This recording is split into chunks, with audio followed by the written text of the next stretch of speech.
Oh man, I got quite a few harassments. I think I have a couple simple assaults on my record as a juvenile. I have disorderly conduct, disturbing the peace. Once you get in trouble that first time, you gotta stop or, it's just gonna keep getting worse, and I didn't ever stop.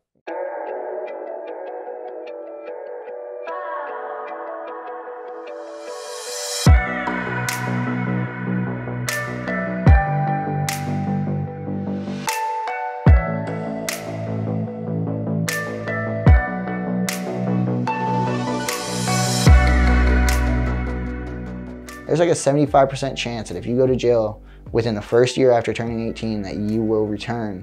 And if you do return, then it's like a 98% chance of going back in and out the rest of your adult lifehood. The big thing for me was getting away from the people that I was hanging out with.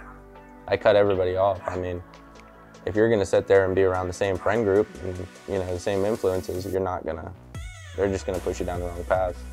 So I didn't have any friends, and I didn't care to have any friends because I wanted to do better. Everybody around me was still doing, not good things. You can have all the programming in the world, but if you can't get kids once they hit those ages where they're very independent to participate. I know, for example, the Lansford High School, phenomenal amount of activities and extracurricular and clubs and sports. There's a ton of things for kids to get involved in, but the kid has to want to do it and to take the step to do it. A lot of teenagers would much rather be involved with their social media and just hanging out with their friends than any kind of a structured activity.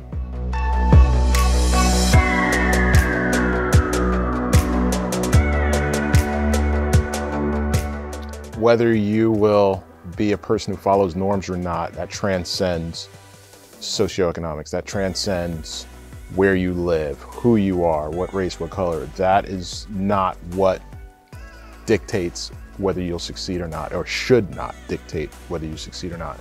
It all depends on your environment. We are a collection of our experiences.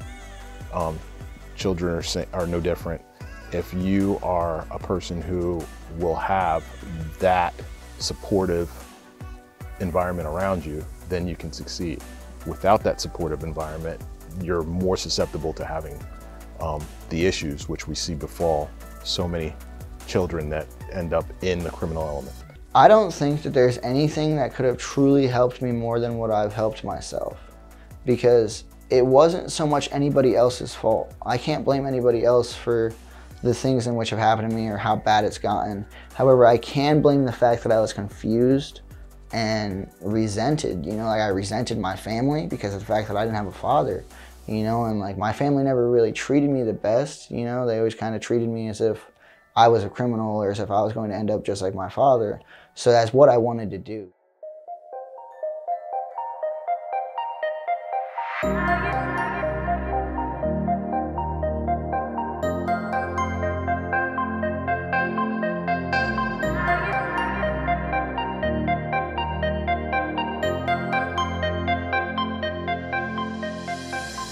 They're getting the firearm on the street. It's probably stolen. It's as easy to find as a bag of weed.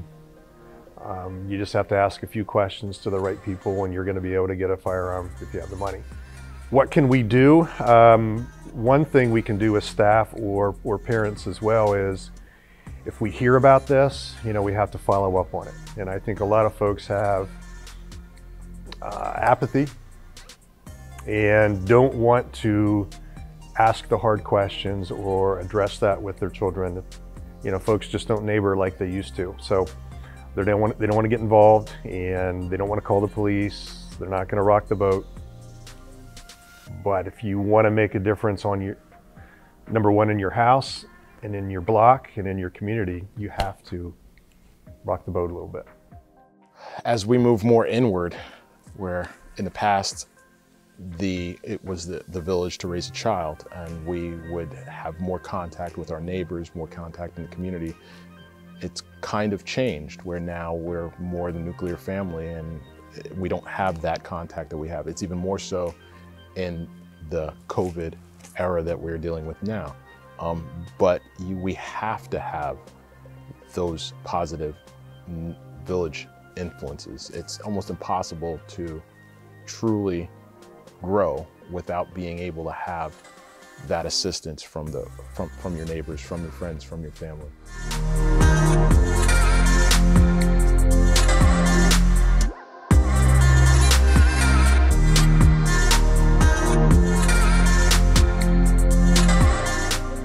The purpose of the Youth Commission is the police officer agrees to hold off on the filing of charges if the juvenile agrees to participate in the Youth Commission. The Youth Commissions are comprised of members of the community. So for example, the Wansport Youth Commission, which we've just got up and running again, we have 25 members. They either live or work in the vicinity, in the jurisdiction of the Wansport Police Department. Because the kids who come in front of them, we want them to have a personal buy-in, because this kid either lives in my community or I work in the community where this kid is.